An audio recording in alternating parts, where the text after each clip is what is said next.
It was late fall when I decided to rent a small cabin near Hollow Ridge Lake.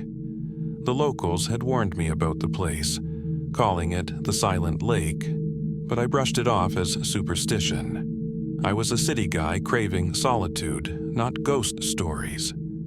On my second night there, the lake's stillness became unsettling.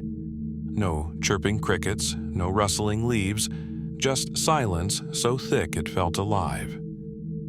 I stood on the cabin's porch, staring out at the dark water. The reflection of the moon shimmered, but the air felt unnaturally heavy. As I turned to go inside, I noticed something odd. Near the center of the lake, small ripples began to form, as though something was moving just beneath the surface. I squinted, leaning forward, and saw what looked like the crown of a head. I froze.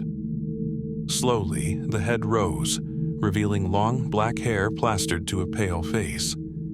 The figure's eyes glinted even in the darkness, staring directly at me.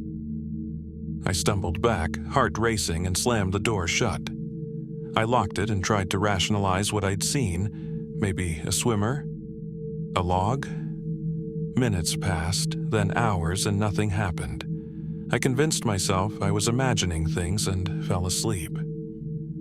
Around 3 a.m., I woke to a faint dripping sound.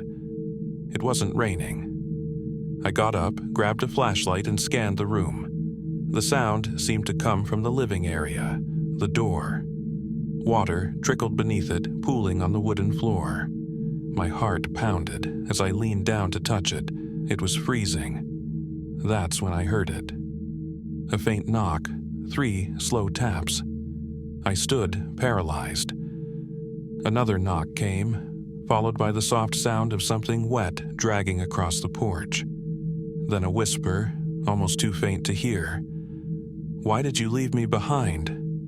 I staggered back, my mind racing. I didn't know what the voice meant.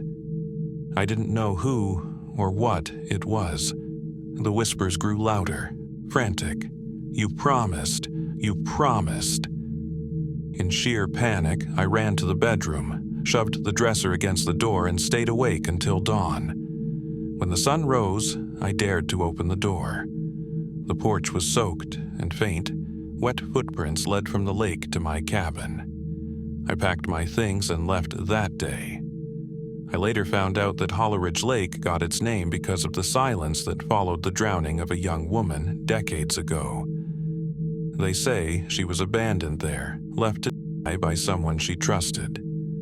And now, she waits for others to break their promises, dragging them into the lake to join her.